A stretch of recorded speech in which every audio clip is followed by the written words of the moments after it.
Ang programang ito ay hatid sa inyo ng Bank of the Philippine Islands. Do more with BPI.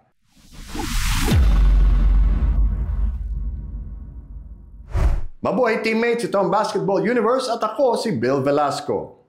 Ang mabigat doon, yung makakatanggap ka ng sulat, pagbabantaan ka. Oh, wow.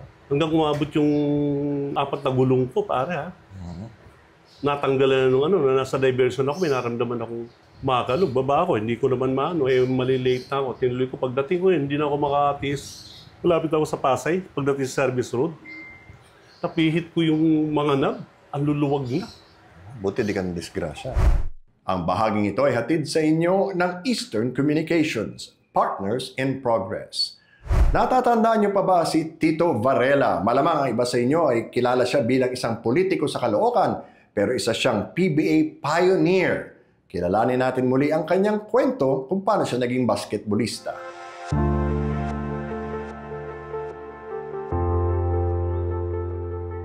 Tito, paano nagsimula yung hilig mo sa basketball? Maliit pa ako. Oo. Nasa probinsya pa ako ng Samar. Hilig ko na talaga. Pag may laro sa pinaka-proper nung Katbalugan, talaga nanonood ako. Tapos nakumpisa talaga ako sa bolang plastic. Okay. Walang pambili. Diba? Para magawa ko lang na nakakapaglaro. Hanggang makarating ako rito, sa edad na siguro 9 years old lang ako. Oh, okay. Paano ka napunta rito? Anong meron? Lahat ng mga kapatid ko, nanay ko na andito na. Kami dalawa na lang ng tatay ko yung nasa Samar. Dahil kasi tatay ko ayaw manawid dagat eh. Takot eh. Ako ang nadamay. Sumunod sa akin na yung pinakabulso, nandito na rin. So kami dalawa lang talaga. Okay. Pito kami magkakapatid. Ako yung pang-anim. So ako talaga yung pinakahuli. Kung hindi pa nawala sa mundo yung tatay, hindi pa ako makakarating ng Maynila. No choice na eh. Wala na akong makakasama doon. Ba't mo naisipan maging competitive? Kasi iba, nagbabasketball, libangan lang. Nag-umpisa talaga ako pagdating dito, kasi dito na ako tapos ng elementarya eh. Dito sa bayan ng Novaliches. Ang unang nilaro ko dyan, volleyball. Okay. Pero hilig ko talaga yung basketball kasi alam naman noon kung ano yung sports na malalaro mo sa school, lalaroin mo kasi hilig ko talaga. Pero sa mga kaidaran ko, pagdadating na ng bahay, nasa basketball na ako ng plaza ng bayan. Okay. Noong nag-umpisa hanggang mag-high school ako, kinuha rin ako sa track and field. Shot put naman sa discus throw. Hindi ko lang pinatulan yung track and field. Kasi kakain ng oras sa ensayo. Yung nanay ko yung panahon na yun, naglalaba lang para mag-survive kami dito sa Metro Manila, sa Novaliches. So ako lagi ang sumusundo sa sapa. Okay. Ilog ng bayan. Napapaliguan yan, dyan naglalaba yung mga tao. Pagka-graduate ko naman ng high school, sa kagustuhan ko lang makapaglaro, ay yung pinsan ko nasa UE, doon siya nagtatrabaho. Nakiusap ako, baka po pwedeng pumasok ako ng janitor para lang makapag-aral sa kolehiyo. Ang problema, nung kumukuha na ako nung sa interview, may exam pa nun janitor ka lang kuha ka pa ng Nakita ko yung supervisor ng security guard. Sabi sa akin, "Boy, anong height mo?" Sabi ko, 6-footer na yata ako eh. Ito lang applyan mo. Sa akin, pinapipilapan sa security guard. Ako, bata pa ako. Ilang taon ka na ba? Graduate ko lang po. 17 anyos lang ako. Ito na! Kulang ako sa edad eh. Ako nang bahala. Kasi ang laki ko. Tsaka sunog na sunog ako. Kasi yung panahon na yun, sa isang araw, nakakatatlong lugar ako. Ang daming humuhugot sa akin. Bulacan, hanggang dito sa Krami. Kung saan ako nakakarating. Kalakasan ko talaga. Kaya yung kulay ko, maitim na talaga ako. Pero lalong umitim dahil sa kalalaro ko sa labas eh. Kaya hindi mo sasabihin na ako. Bata pa. Kung makita ako ni Pilo, pinabalik ako. Pagkatapos, pinabalik ulit ako. Sunod-sunod. Si Pilo Pumarin? Si Pilo Pumarin na nun. Walang patid. Nagtuloy-tuloy yung ensayo ko sa tryout. Hanggang isang araw, pinatawag ako nung chief ng security, si Winamina Durata, yung tatay ni Ruel. Chief security noon. Pinatawag ako, matindi ang bibig nun. Pagkasaludo ko sa kanya, "Do, Sabi sa akin, sagutin mo ako ng totoo, ha? Sabi, yes, sir. Ilang taong ka na? Sabi ko 23, kasi 23 na pag-usapan namin yung supervisor. Para pumasok lang ako doon sa, di ba, sa legal eh. Tinignan ako. Yung totoo. 23 nga ako. Eh, nagmura na. Gano'n pa? Kasi ang bukang bibig ko pumumura. Hindi kita tatanggalin. Sabihin mo, padi 18 ko lang ho eh. Tumawag. May dinaya. Yung pala, hindi ko alam na si Baby Dalupan na pala yung kausap niya. Gano'n naman, inumpisahan sa mura, paborito niya mura. Eh, 8 lang news lang pala ito eh. Tapos sandali sila nag-uusap, bukas, dalhin mo lahat ng mga yung mga requirements mong kailangan. Card mo, lahat. Hindi nila ko na. Tapos yun na nga, bago naman mag-umpisa na yung klase, ito na ang problema ko. Dahil ang pasok, umaga eh. 7:30. Tapos hanggang tanghali eh. Walang paspe. Eh yung duty ko, paano? Hindi ko po pwedeng, hindi ko po pwedeng gawa yung trabaho dahil ako lang umaalala sa nanay ko eh. Binigyan ako ng pagkakataon. Magandang, chance binigay sa akin ng chief na UE, si Nadurata. Sige, panggabi ka. Tapos doon ka lang sa building na yun. Kinausap ko. Sabi ko, Chief, mayroon sana akong ihilingin eh. Kung magre-resign ho ba ako, tapos mag-aaral ako, magipagsapalan ako sa basketball. Pag wala ba nangyari, pwede ako makabalik dito sa trabaho ko. Natawa siya. Oo, nako. Baka pagbalik mo, permanente ka na kagad sa akin. Ang allowance lang, yung stub, halagang 5 piso. Sa kantin lang yun. Wala kaming transportation allowance. Wala. Kaya talaga nun, pag nakita mong player nun, interesado lang talaga sa scholarship. Hindi katulad ngayon, dami kong nababasa na college pa lang, nagdi-demand na ang Saka, ang mismo nagsusulsol yung magulang. Pagkakataon na yun, pag kinuha ka ng ganyan mga eskwelahan, siguradong pag graduate ka, hindi ka matitenga. Nakapanghinayang din. So, nung nakalibre ka na ng pag-aaral mo, bakit tinuloy mo pa rin yung basketball? Ang habol mo lang, di ba? Matuwa yung nanay mo na may natapos sa inyo. Actually, yung panahon kasi, nag-umpisa na akong makakuha pala ako sa palarong pambansa. Kasi first palarong pambansa hanggang third palarong pambansa, lagi akong nakukuha. Nasabay nung nakuha ko sa Philippine team.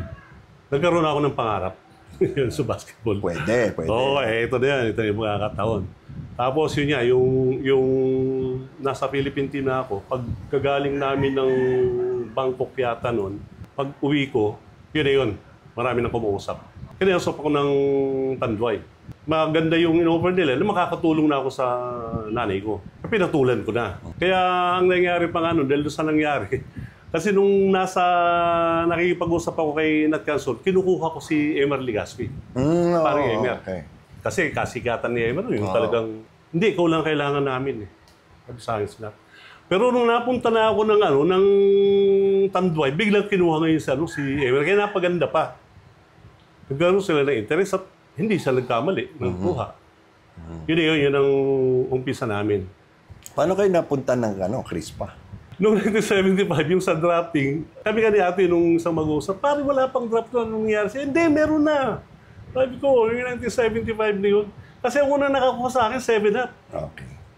Pagkakuha sa akin ng 7-up, nagkaroon ka ng trade? On the table. Negotiation. Hindi alam nung mga tao yung nangyari. So napunta na ako ng Crispa. Si Coach Baby, yung panahon na yun, talagang ako na mapunta ng Crispa. Ano hindi naman si Boss Danny kasi napakabait ng tao. Ay, sobra. Ang dami nagmamahal nga doon. Tsaka napakagalante pa.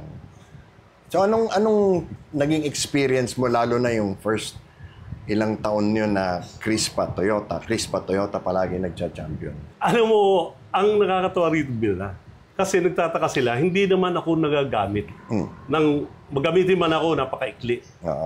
Bakit tumagal ako sa Crispa ng ganung kahaba? Ang naging attitude ko kasi noon, kahit hindi ako gamitin, ako lang ang tumatakbo noon. Kinabukasan pagkatapos ng game. Tatakbo ko niya sa David Boulevard. Kaya mag-good time ako sa, alam mo naman yung player noon. Alam mo yung player noon, napakaluwag ng oras. Hindi katulad ngayon. Ang ensayo namin noon, mahaba na yung 2 oras. Alternate pa. Bawa may game ngayon, kinabukasan. Wala. O kaya kung wala man liga, every other day ang practice. Ganun kaluwag. Hindi katulad yun, umaga, hapon. Yun ang kakaiba. Kaya ako noon, sabi ko, pag ganito hindi ka nagagamit, hindi ka pa mag-i-ensayo, ano mangyayari? Si Coach Baby pa naman bigla na lang akong bubunutin noon. Isipin mo, saan ka nakakita ng matinding laban, mahigpit. Last quarter, gagamitin ako last 2 minutes. Kung wala ako sa kondisyon. Kaya ang trabaho ko pa naman, bantayan mo yan. Kulang na lang na hanggang CR, sundan ko. Paano ko magagawa yun kung hindi ako kondisyon? Noong araw, hindi masyadong sa player yung conditioning. Pag may talent ka sa basketball, okay na. Tsaka nag-yosi pa yung mga player. Ay, oo. Diba? Inom, yosi, ayan. At iba pa. At iba pa, ayan alam mo naman yun na kasama talaga yun doon sa tatlo Yung galit nyo, yung init nyo sa Toyota, totoo ba talaga yun? Sa akin hindi Sa akin hindi. Okay. Actually, yung mga tao talaga ang nagpapainit. Ito totoo Basta pumasok kami, o kahit ako mag-isa lang, pumasok ako sa isang restaurant o kaya sa isang palipasan ng oras. Pag mayroon na doong nakita na Toyota, back out na ako. Ganun din sila. Mapatrouble ka. Hindi. Actually kami, walang problema. Pwede ba kayo mag-away ni Paring Emer o si Tuarlis? Kasi nakasama ko sa Philippine team yan. Yung mga tao, yun ang nagpapaano talaga. Anong pakiramdam na ganun kayo kasikat nung araw? Kasi pag sinabi mong PBA 1975, Crispa, Toyota. Yung Toyota, pinipilit nila Toyota Crispa. Pero alam, yung mga tao naman, Crispa, Toyota talaga. Anong feeling? Iba kasi katulad pag sa mga provincial game, iba talaga yung yung mga tao pinagkakaguluhan talaga pag player na ng Crispa o kaya Toyota. Sa akin na lang minsan niya kantsawan Kasi hindi naman talaga ako superstar. Player ako ordinaryo ng PBA. Pag bumaba kasi kami ng bus, mga nakatangay yung mga tao. Pag ako na ang bumaba, nagpapalakpakan. Kilala ko, kaya si Atoy nga, kadalas rin sa papakalbo na nga ako. Kasi unique talaga ako. Ako lang kasi talaga Pag sa mga probinsya, mas na ako talaga ako makilala. Kaya alam na nila, ito yung Crispa. Pero yung pagiging kalbo mo, ano yun? Sinadya mo ba talaga? Nangyari lang sa'yo? Paano ba? Sinadya ko na kasi nung first year ako sa UAAP, may buhok pa ako. Ang naging problema ko, may nag-advise sa akin kasi nag-umpisa na ako mag-falling hair. Okay. Sabi nila, magpagupit ka, iklian mo. So pinaiklian ko. Ganun pa rin, nagtutuloy-tuloy. May nag-advise sa akin, pare, paahit mo para gumanda yung tubo. Doon ko inumpisan, nagpaahit ako. Nakasalubong ko si Coach Baby. Pinagalitan, bakit mo pinakalbo yung buhok mo? Totoo to Buti na nakaisip ko Coach, ayaw ba yan? Pag sinisigawan ka ng kalbo, ako yung ako na yung tatawa, hindi mo na yun kasi siya, nakapilo ka lang noon. Talaga, natawa, sige na. Kaya pumayag. Yun ang isang hindi ko makakalimutan sa amin dalawa ni Coach Baby. Ang programang ito ay hatid sa inyo ng Bank of the Philippine Islands. Do more with BPI. Waterproofing o sealant ba ang hanap mo? Sa German technology ng Sista, protektado ka ng 10 taon. Yan ang tapal na tatagal. Ang bahaging ito ay hatid sa inyo ng Smart Sports. Tinanong namin si Tito mula sa kanyang tahimik na buhay na magretiro bilang basketball player, sinuong niya masalimuot na pagiging referee sa PBA. At pagkatapos noon, lalong ginulo ang buhay niya sa pagpasok sa politika. Pag player ka, nagretiro ka, tahimik ang buhay mo. Diba? Wala nang sumisigaw sa'yo, wala yung fans ng mga kalaban. Tapos pinili mo maging referee. Bakit? Alam mo ito, mas challenge na nangyari sa akin. Kasi ayaw ko talaga. May tao sa PBA, yung mga matataas. Talagang kinausap ako. Natatandaan ko noon, babanggitin ko na lang yung pinakamagaling na na naging commissioner. Para sa akin kinausap ako at hindi ko makalimutan yung sinabi niya na sige na, mag-referee ka na. Tulungan mo akong mapaganda ang officiating ng PBA at gumanda. Parang sinabi niya na, kasi gusto ko talagang linisin yung haka-haka ng tao. Okay. Haka-haka ng tao na ganito. Sabi ko, bakit naman ako? Kaya hanggang ngayon mayabang ako doon sa sarili ko Alam ko na walang naging chismis sa'yo Alam mo yung chismis ng araw, di ba? Chismis lang naman yun. Hindi naman napatunayan. Pero chismis Chismis. Wala ka kasi naging chismis eh. Hindi ko wala masabi. Wala talaga. Hindi naman ako Last 2 minutes. Di ba? So, yun ang naging challenge sa akin. Sabi mo, naaaliw ang mga tao sa'yo kasi kalbo pa. O tapos nag-referee ka. Paano mo naman nakuha yung respeto ng mga tao as a referee? Yun na nga. Yung iba kasi, sinasabi lang suplado ko. Kasi ako pagdating ng court, hindi mo ko makita gumingiti. Kahit may kakilala ko, pag palabas kami, kahit malapit pa sa akin, kapatid ko, binawalan ko manood nung nagre-referee na ako. Huwag na kayo manood kasi iba yung magiging sigaw sa akin ng tao. Kahit tawagin ako, hindi ako tumitingin. Kasi yung perception kasi ng tao eh. Actually, nga ako noon eh, na hindi naman nahihiya ako sa mga kasamahan ko dati nung pinagre-refereehan ko. Kasi yung iba, isipin na kinakampihan ko itong dati yung mga kasama. Kasi mas natatawagan ko pa, mas manipis pa na itatawag ko dito sa mga kasama ko dahil ayaw kong sabihin na nilet ko yung ginawa ng kasama ko. Ang mabigat nun, yung makakatanggap ka ng sulat, pagbabantaan ka. Oh, wow. Hanggang umabot yung 4 na gulong ko, pare ha. Natanggalan na nasa diversion ako, may naramdaman akong makakalog. Baba ako, hindi ko naman malilate na ako. Tinuloy ko, pagdating ko hindi na ako makakatis. Malapit ako sa Pasay, pagdating sa service road. Napihit ko yung mga nab, ang luluwag na. Buti di ka na-disgrasya. Buti hindi ako na-disgrasya sa Buti hindi bumitaw sa diversion. So magulo na ang buhay mo bilang referee. Tapos pinasok mo pa yung politika. Masokista ka ba? Alam mo talaga, ang tao eh. Isipin mo bakit malaki lagi ang chance nung kilala? Diba na para sa akin ako naging politiko eh. 12 taon ako naging public official.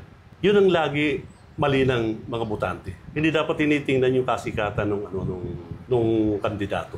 Dapat tinitingnan nila yung credibility. Siguro para sa akin, kaya ganun ang sinasabi ko kasi hindi ako umabot doon sa sitwasyon, yung posisyon ko na napakahalaga ng desisyon ko. Hindi. Pero halimbawa, kung pagdating sa paggawa na ng mga batas o palagay ko, hindi ako nababagay. Bakit? Naniniwala ko doon na dapat pag-aralan mo kaya may alam ka pagdating sa batas. After 12 years, bakit mo hininto na yung pagiging public official? Pagod ka na. Ang dami pang nag-iimbita, di ba? Hanggang gusto ka na lang gawing endorser kasi kahit paano, marami pa rin ako kilala. Sa totoo lang, itong nakaraang eleksyon talagang pinalabas ko na wala ako rito eh. Kahit mismo yung administrasyon na malaki ang utang na loob ko, hindi ako nagpakita. Hindi ako napakita ng suporta. Talagang lumayo talaga ako dahil ayaw na ng politika. Sa haba ng panahon, almost 25 years ako sa pagiging player hanggang sa referee. Tapos ilang taon ako sa politika. Yung natitira kong taon, gusto ko talaga ma-enjoy. Kaya ako pag may oras talaga, punta ako ng probinsya, doon ako nag-iinsayo, lumipas yung ilang araw o linggo. Tapos pagbalik dito, ayoko nang ma-stress. Napanindigan ko talaga yung pagiging kuripot. Sinasabi ko kasi pag may nangyari sa akin, kasalubong kong ganyan. Vice na yan. Wala naman yan eh. Kuripot yan, binuto ko pa naman. Biniltahan ko. Biniltahan ko talaga. Pero ako, sandali. Sabi ko, ang kuripot, para yun sa may pera, na ayaw magbigay. Pero ako wala akong pera, ibibigay ko sa inyo kaya hindi ako kuripot. Sino ba ako ng tama? Ang bahaging ito ay hatid sa inyo ng Nickel Asia Corporation. At yan ang Basketball Universe para sa araw na ito. Abangan kami Lunes, Miyerkules at Biyernes sa YouTube at Facebook. Kaya LSS na, like, share, subscribe at follow na rin. Nais naming pasalamatan ang aming mga sponsor. Bank of the Philippine Islands, Eastern Communications, Euratex, Sista, Smart Sports at Nickel Asia Corporation. Laging tandaan, saan man kayo at ano man ang ginagawa ninyo, magkakampi tayo. Ako si Bill Velasco at ito ang Basketball Universe.